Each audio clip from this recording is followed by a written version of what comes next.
There's a problem I see over and over in my coaching calls with decorative concrete professionals: spending too much time in the estimate. While it's a common issue, you can overcome it. Today's video should help.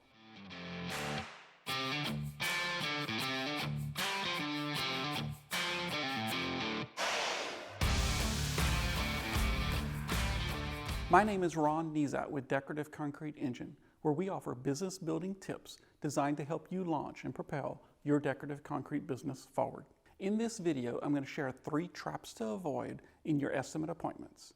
And when you successfully shed these habits, you'll make the most of your investment dollars and book more work. Be sure to stick around to the end because I'm going to share with you 4 steps I take in every estimate to earn new customers.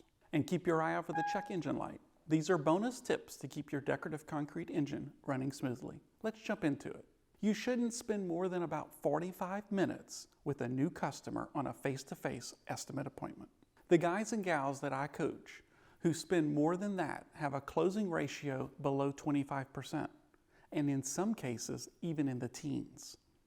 That's not where you want to be. But here's the exciting part. Those who implement our strategies, training, and coaching can boost their closing ratios into the 40s and 50s. That's a game changer. It's already time to check your engine. If your closing ratio is too low, you're burning through your funnel of leads. This means more legwork, more marketing dollars, and more time invested to get the amount of work booked to meet your income goals. If you don't know how to calculate your closing ratio, check out our video here, Knowing Your Numbers. It's in your best interest to streamline your estimate appointments to increase your closing ratio. So let's get to the 3 bad habits that you can shed to maximize your time and inspire your potential customers to hire you to beautify their concrete. Number 1, the time trap. Don't spend an excessive amount of time with customers during the estimate. Now, don't get me wrong. You want to provide excellent service, but sometimes less is more. Most of the time, I see folks over-explaining things. This sucks you right into the time trap and leads to customer confusion. It's like giving them a fire hose of information when they're just looking for a glass of water. And guess what? This can drastically affect your closing ratio. You often fall into the time trap when you have the bad habit of, number 2, knowledge overflow. Another common pitfall we see with decorative concrete professionals trying to share all their knowledge right from the get-go. Now, we get it. You're the expert and you want to impress your customers.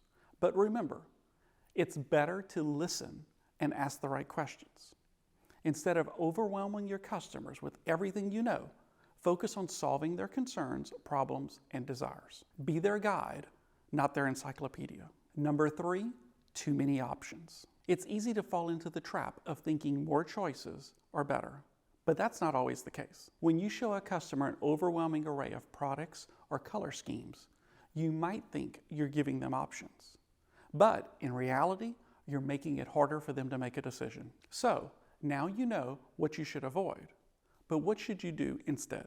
As I promised, here's a bonus list of 4 steps I take on every estimate appointment. Step 1, make a good first impression. I don't make a good first impression through mindless chit-chat, and I'm constantly learning how to improve in this area. I talk about this in this video.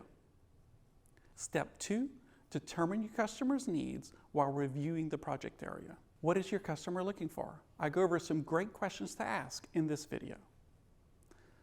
This is the step where you look at the project area, measure, and look for areas you may need additional prep work or repairs before installing your system. Here's a tip. You can talk and measure at the same time. Step 3, make your recommendations and pre-close. Notice I didn't say show a portfolio of all options known to man. You've heard your customers' desires and concerns. You should have a pretty good idea of the system that will solve their issues and meet their design expectations. We talk about mastering your top 3 systems in this video. Step 4, gain agreement to the project. You can't wait for the customer to say, "Hey, I'd really like to buy this from you." You have to ask for the sale. I talk about that in this video. So there you have it. 3 habits to shed in order to conduct a quicker, smarter estimate, and 4 steps you should be taking on every estimate to maximize your sales. If this was helpful, be sure to give the video a thumbs up and subscribe to the channel for more tips to launch and propel your decorative concrete company forward. We go into greater detail on how to conduct an estimate in our online course, Step-by-Step System for Launching Your Decorative Concrete Business. The link is in the description box below. We'd be honored if you'd share our videos with friends and associates in the industry. And check out the link for our email newsletter, DCE Insider, so you'll never miss a video, and for other tips to help your business run smoothly. Thanks for watching. See you next time for targeted advice for launching and optimizing your decorative concrete business.